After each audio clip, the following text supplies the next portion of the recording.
تاجدار سلام اللہ علیہ پہ بلند کر صلوات اعوذ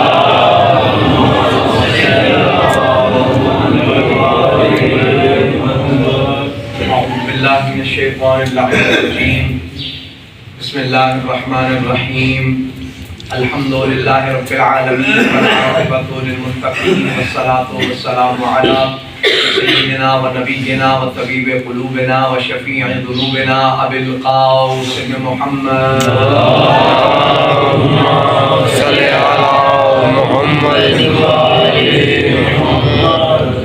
وآلہ الطیبین الطاہرین المعصومین ولعنۃ اللہ علی اعدائہم اجمعین ومنکر فضائلہم ومصائبہم وولایتہم اجمعین اما بعد فاعوذ باللہ من الشیطان اللعین الرجیم بسم اللہ الرحمن الرحیم وَلَقَدِ اخْتَرْنَاهُمْ عَلَىٰ عِلْمٍ عَلَى الْعَالَمِينَ صلوات اللہم صلی علی محمد محمد وابو قرآن نے کہا تمام عددہ رکھیال کے پاک باقی آگے قبول مجھے فرمائے ہمیں زمانہ بادشاہ تمام قبولیتوں کے برابر سجاتا فرمائے مالک آپ تمام کی توفیقات عالیہ میں اضافہ فرمائے مالک ہماری آخری دعا یہ ہے ہماری وقت کی حجت سرکار امام زمانہ بادشاہ کا جلد ظہور فرما تمام دعاؤں کی قبولیت کے لیے مولا پاک کے جلد ظہور کے لیے بابا دے بلند سلوات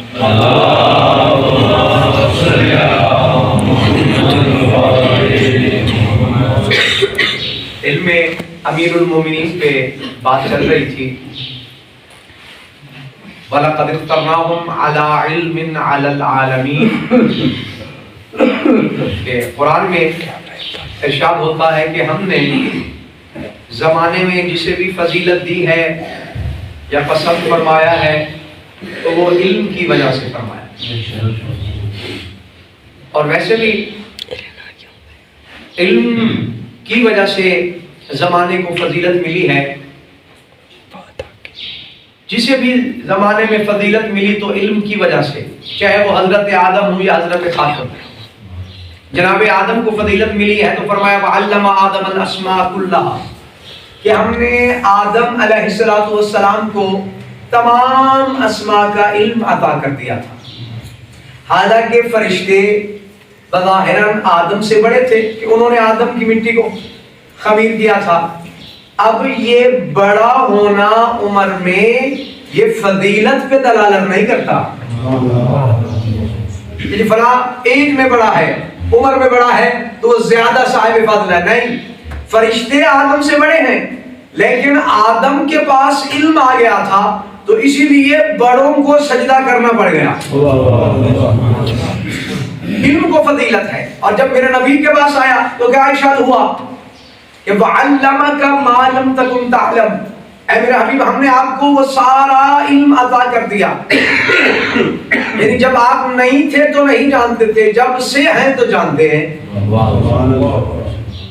یہاں بھی کچھ لوگوں کہیں شکوہ ہے گلہ ہے کچھ برادران جو مختلف مذاہب سے تعلق رکھتے ہیں وہ یہ کہتے ہیں کہ نبی کے پاس علم نہیں تھا تو اللہ نے کہا ہم نے آپ کو وہ سب کچھ عطا کر دیا جو آپ نہیں جانتے تھے یہاں پہ کلیہ سالبہ ہے یہ فلسفے کی منطق کی ایک اصطلاح ہے تو کلیہ سالبہ جو جانتے ہیں ان کو تو پتہ ہونا چاہیے کہ یہ نفی وجود پہ دلالت کرتا ہے یعنی جب میرا نبی نہیں تھا یعنی کچھ لمحے یا کچھ مکان زمان ایسا تو تھا کہ بس اللہ تھا اللہ کے علاوہ کوئی شے نہیں تھی تو بس جب نبی نہیں تھا تو نہیں جانتا تھا جب سے وجود ہے تو جانتا ہے اسی لیے فرمایا وَعَلَّمَكَ مَا لَمْ تَكُنْ تَعْلَمْ ہم نے آپ کو وہ تمام تر علم عطا کر دیا تو زمانے میں جس سے بھی فضیلت ملی ہے تو وہ علم کی وجہ سے ملی ہے تو آؤ امامت ایک فضیلت کا نام ہے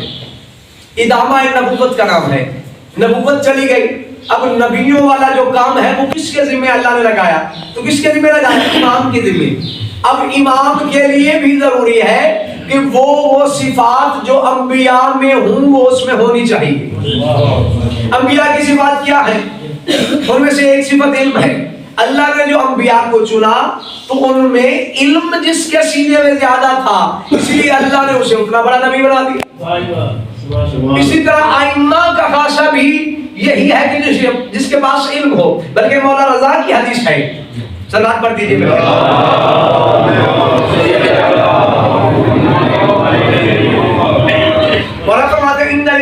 صفاتن، عالم الناس، اتقى الناس، اسخى الناس۔ امام وہ ہوتا ہے جس کا علم زمانے سے زیادہ ہو، عالم الناس، جو لوگوں میں سے سب سے بڑا عالم ہو، یعنی اس زمانے کے امام ہے، امام زمانہ بادشاہ۔ اگر اس زمانے کا تمام تر لوگوں کا علم اکٹھا کیا جائے اور جس کا علم بڑھ جائے اسے امام زمانہ کہیں۔ اس لیے امام کے لیے، اور وہ امام نہیں ہوتا کہ جس سے کوئی بھی مسئلہ علمی پوچھا جائے وہ کہے لا ادری لسانہ، کہ مجھے اس کا پتہ نہیں، تم بیٹھو میں گھر والوں سے پوچھ کے بتاتا ہوں۔ ہمارے ہاں یہ امامت کا تصور نہیں ہے۔ علم کی بنا پر جسے بھی فضیلت ملی ہے، علم کی بنا پہ۔ علم ہے کیا؟ جناب موسیٰ اپنی قوم میں بیٹھے اور دل میں خیال کر رہے ہیں کہ اللہ نے مجھے کتنا علم عطا کیا کہ میں نبی بھی ہوں، کلیم بھی ہوں، جتنا میں جانتا ہوں میری قوم نہیں جانتی۔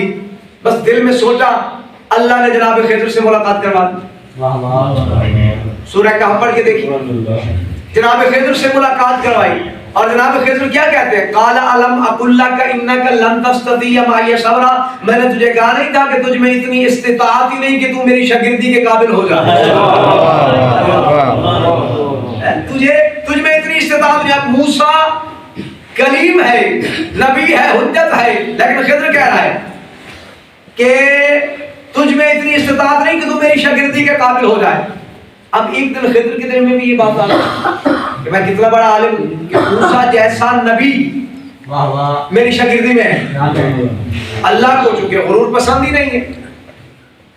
اچھا کہا موسیٰ کو شاگرد کر دیا تیرا، اور تجھ میں بھی وہی بات آئی جو موسیٰ کے دل میں آ گئی۔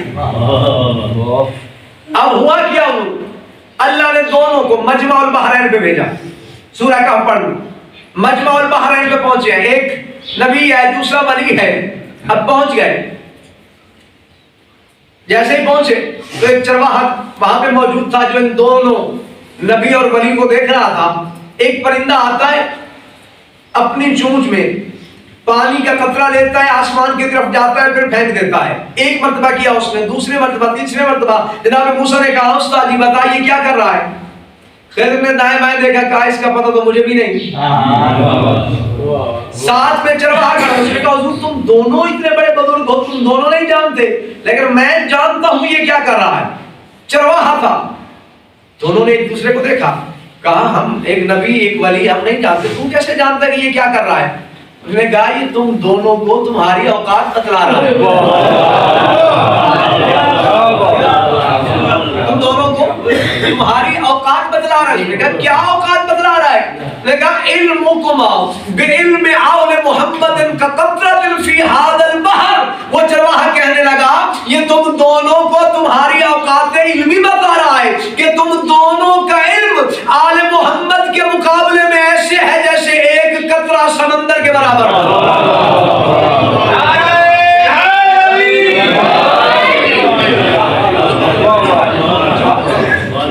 تم دونوں کا ایسے ہے جیسے ایک قطرہ جو اپنی چونچ میں لے کے آسمان کی طرف بڑھتا ہے پھر پھینک دیتا ہے، بتا رہا ہے کہ تم دونوں کا علم ایسا ہے۔ اور مرید بھائی چونکہ بات علم پہ چلی ہے تو مجھے بھی بات علمی ہی کرنی چاہیے۔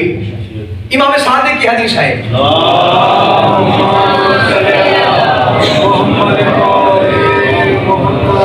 فرمایا لو کنت بین الخضر والموسیٰ لأخبرتهما أعطي علم ما كان ولم يعطي علم ما يكون والله نحن نعلم علم ما كان وعلم ما يكون وعلم الساعة۔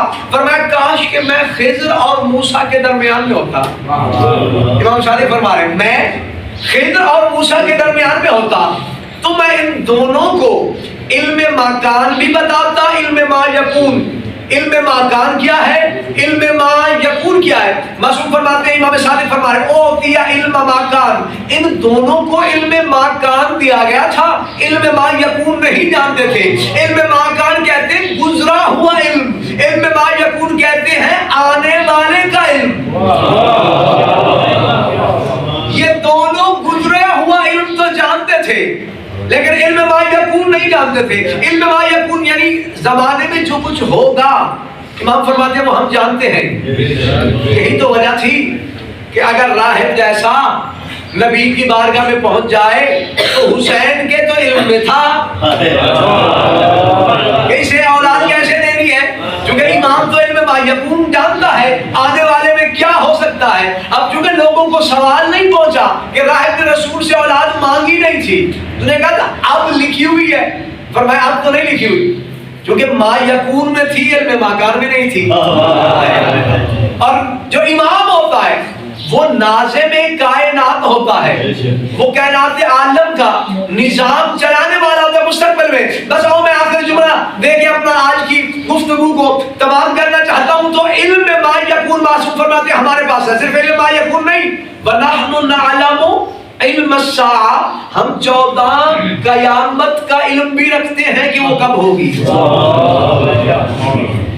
اب یہاں پہ ایک قرآن کی آیت اور پڑھنی پڑ گئی، بتانا یہ چاہتا ہوں، ثابت یہ کروں گا، پریشان نہیں ہوئے گا کہ میں نے ایک اور سی بات کر دی۔ قرآن میں سورہ انفال نے صدا دی، یسألونک عن الساعۃ ایان مرساها قل انما علمها عند ربی لا یجلیها لوقتها، کہ آپ سے سوال کرتے ہیں کہ قیامت کب ہوگی، فرمایا قل انما علمها عند ربی، کہ اس کا علم تو میرے رب کے پاس ہے۔ اب قیامت کا علم ہے رب کے پاس، اور صادق کیا فرماتے ہیں، ہم جانتے ہیں کہ قیامت کب ہوگی، ہم جانتے ہیں کہ قیامت کب ہوگی۔ تو بھائی یہاں پہ گھبرانے والی ضرورت نہیں ہے، پریشان ہونے والی بات نہیں ہے کہ اس کا علم تو رب کے پاس ہے، چونکہ جو رب کا علم ہے وہ یہی 14 ہی تو ہے۔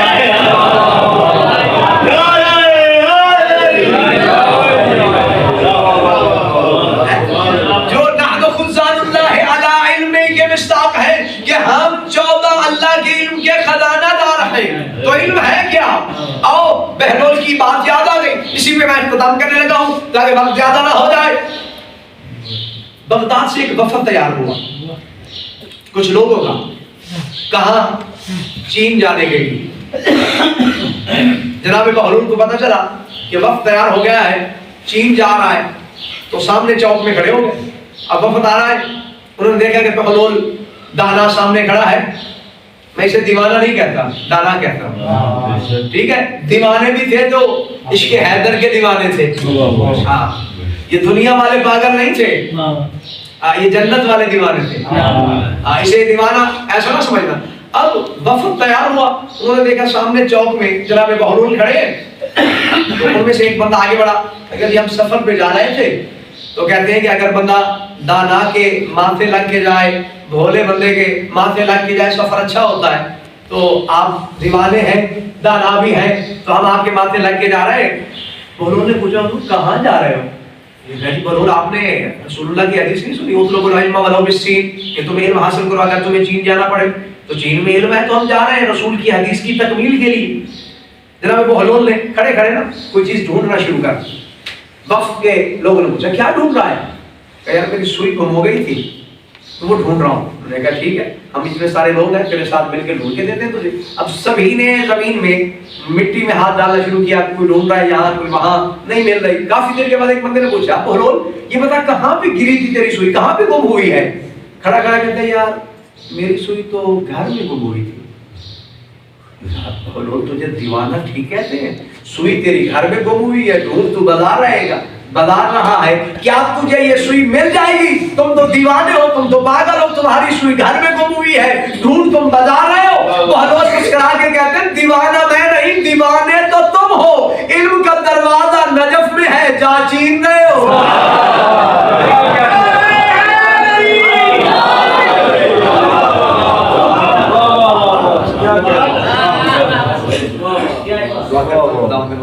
آپ تمام کو معرفت عالم محمد نصیب فرمائے، ہماری حاضری اپنی پاک بارگاہ میں قبول و منظور فرمائے، لوگوں کی قبولیت کے لیے سلام۔